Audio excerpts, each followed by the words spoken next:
지난 10년간 세계 시장을 주름잡던 노키아가 갑자기 무너지고 코닥을 당했다는 말이 나오며 소니는 무디스의 신용등급에서 정크로 인정받는 놀라운 일이 연일 벌어지고 있습니다.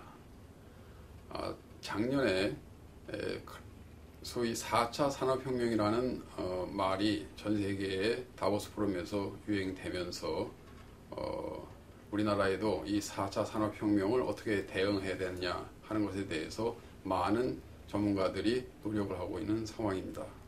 일반적으로 4차 산업혁명을 얘기하는 것은 1차 산업혁명은 수력이나 전기기관차 등으로 인해서 기계적인 생산시설을 도입했던 당시를 1차 산업혁명이라고 이야기를 하고, 전기의 발명으로 인해서 전력으로 대량 생산이 이루어진 시기를 2차 산업혁명이라고 얘기를 합니다.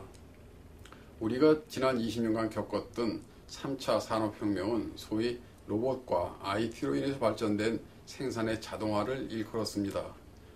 이제 4차 산업혁명이라는 것은 정보화 시대 이전에 만들었던 산업 인프라와 정보화 시대에 우리가 만들었던 소위 사이버적 공간이 결합되면서 나타나는 새로운 부가가치를 4차 산업혁명이라고 우리가 주로 얘기를 하는데, 이 4차 산업혁명의 특징은 소위 물리적 유형물의 결과가 아니라 가상적인 무형의 결과물에 의해서 새로운 가치가 만들어진다는 것으로 요약할 수가 있습니다.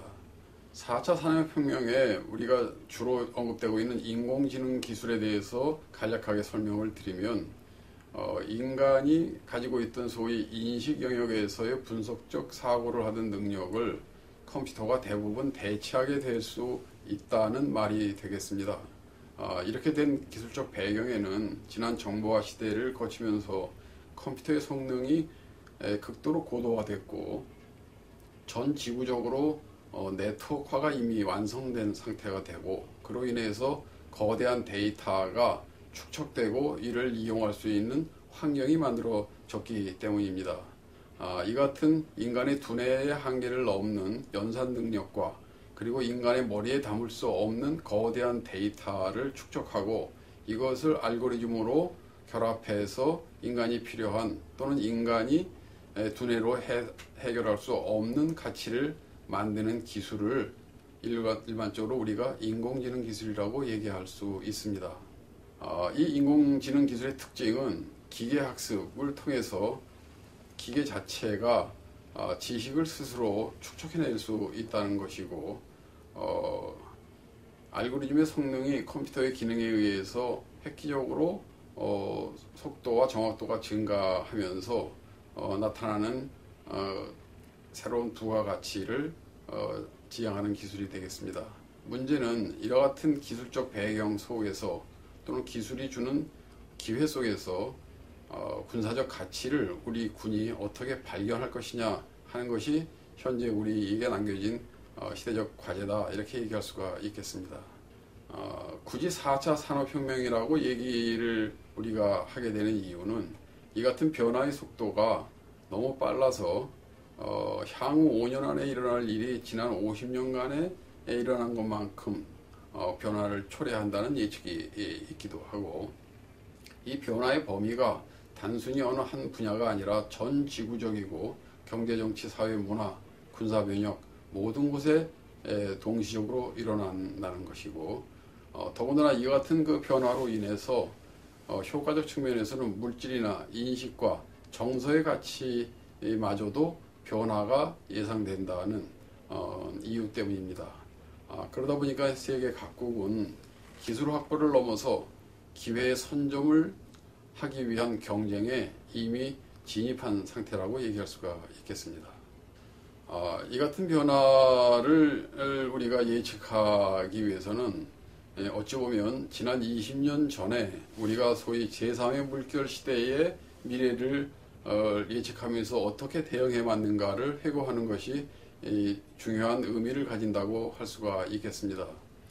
소위 3물결 시대가 진입되면서 전 세계에는 기술이 갖고 있는 IT의 포텐셜에 주목을 했습니다만, 그 IT를 가지고 나타날 수 있는 경쟁적 가치를 어떻게 우선적으로 만들 수 있느냐에 대해서는 각국이 지향하는 바가 같은 듯 하면서도 굉장히 많이 달랐습니다. 그 결과 어느 나라는 기회를 잡았고 또 어떤 나라는 노력을 했습니다만도 커다란 기회를 잡지 못한 결과를 가져오기도 했습니다. 그 당시 우리나라는 소위 산업화는 늦었지만 정보화는 앞서가자라는 국가적 대전략이 존재했습니다. 소위 저희가 산업화에 늦으면서 겪었던 여러 가지 고통을 극복하기 위한 판단이었죠. 지금 와서 생각하면 이 슬로건은 어찌 보면 묻지마 투자를 얘기하는 듯 했습니다. 이에 따라서 더 많은 IT에 투자를 했고 그 결과 우리는 전 세계적으로 가장 IT 인프라가 앞선 나라라는 찬사를 듣기도 했습니다. 그러나 이제 와서 생각을 해보면 그와 같은 고도의 투자와 앞선 IT 인프라에도 불구하고 왜 우리는 단 하나의 세계적인 IT 기업을 만들지 못했는가, 여기에 고민을 해야 되는 때가 됐다고 생각합니다. 군도 마찬가지로 굉장히 많은 IT를 국방 분야에 투자를 했습니다만 세계적인 IT 무기나 전력을 만들지 못한 것으로 생각이 됩니다. 이것은 어찌 보면 정보화라는 것 자체가 우리가 만든 개념이 아니었고 정보화를 구현하는 인프라, 즉 물적인 변화를 정보화로 혼동한데 그 이유가 있지는 않을까 하는 생각을 하게 됩니다. 그러다 보니까 지금 4차 산업혁명의 문제도 남들이 하고 있는 것을 우리도 열심히 해야 되겠다는 어떤 조급한 의식보다는 이 시대적 기술 배경이 갖는 가치의 기회를 어떻게 전략적으로 사고하고 우리의 노력을 투자할 목표를 어떻게 정하느냐의 문제라고 생각을 합니다. 이 같은 변화의 본질은 한마디로 얘기하면 가치를 창출하는 중심이 이미 이동을 해버렸다는 것인데 과거의 소위 농업시대의 토지, 노동, 자본으로 일컬어지던 가치 창출의 중심이 과거의 기술시대에는 기술이나 정보로 변화했다가 지금은 기술 자체에서 가치가 나오는 것이 아니라 기술을 남과 다르게 시장적 가치로 만드는 창의성에서 가치가 나오기 시작했습니다.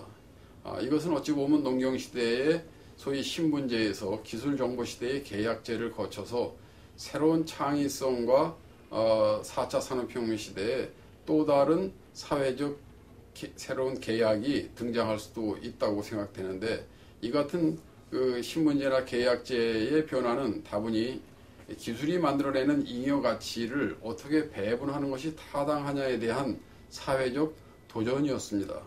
일반적으로 소위 인간이 갖고 있는 욕구가 5단계가 있다고 얘기를 합니다. 생리적 욕구를 넘어서 소위 자아실현의 욕구까지로 진화하는 과정에서 1, 2차 산업혁명은 어찌 보면 생리적 욕구와 안전의 욕구를 충족하기 위한 물리 영역에서 이루어졌던 산업혁명이었다면 3차 산업혁명은 소위 그 커뮤니케이션이나 사회 참여, 기호화 또는 뭐 이런 다양한 변화에 의해서 사회에 귀속하고자 하는 욕구를 충족하는 데 기여했던 혁명이라고 얘기할 수가 있습니다. 이제 4차 산업혁명은 그 위의 레이어인 명예나 자아 실현의 욕구를 담당할 수 있는 영역이죠. 군사적으로 이것을 얘기하면 1, 2차 산업혁명은 물리전으로 대별이 되고 3차 산업혁명은 정보전, 그리고 4차 산업혁명은 인식전으로 대별될 수도 있겠습니다. 이 문제에 대해서 소위 물질 중심으로 되어 있던 오프라인과 정보 비트로 구성된 온라인이 결합하는 과정에서 나타나는 혼돈과 창조의 과정으로 설명한 바가 있습니다. 세계적으로 성공한 기업들이 주로 현실 세계와 가상 세계를 융합하는 쪽에서 비즈니스 모델을 발견하고 성공을 거뒀다는 것을 증거로 얘기하고 있었습니다. 이 같은 변화를 큰 시각에서 보면 소위 원료의 시대가 있었습니다. 금은, 소금 같은 원료 자체가 가치를 갖던 시대가 있었고 그 후에 농업혁명, 산업혁명, 정보혁명을 거치면서 소위 기술이 가치를 주도하던 시대가 있었습니다. 지금의 시대에는 AI 기술로 그 길이 열리고 있습니다만 기술 자체가 가치를 갖기보다는 그 기술을 어디에 적용하는 것을 먼저 발견하는 데서 가치를 만들어내는 소위 상상의 시대에 들어섰고, 상상의 시대의 첫 번째 변화가 4차 산업혁명이라 이렇게 생각할 수가 있습니다. 요즘 사회에서 얘기하는 소위 창조니, 인문이니, 서비스니, 또는 이걸 통해서 만드는 가치니, 소통이니 하는 이 모든 단어들은 사실은 하나의 지향점을 가지고 있는 단어들이고, 이 단어들로 4차 산업혁명을 설명할 수 있다고 생각합니다.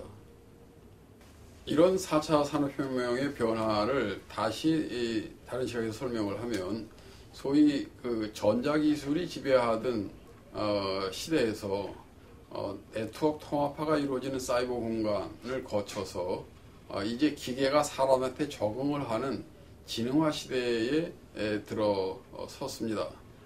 이렇게 되면서 과거의 시대에는 사람이 기계에 적응을 하는 시대였다면 지금은 기계가 사람의 적응을 하도록 만들어져야만 되고, 그러다 보니까 이제 물건을 만드는 사람은 기계 기술만 가지고 되는 게 아니라 사람을 알아야 되는 것이고, 기술자의 역할이 물질의 기술에서 사람을 아는 것으로 변화하고 있다, 이렇게 얘기할 수가 있겠습니다.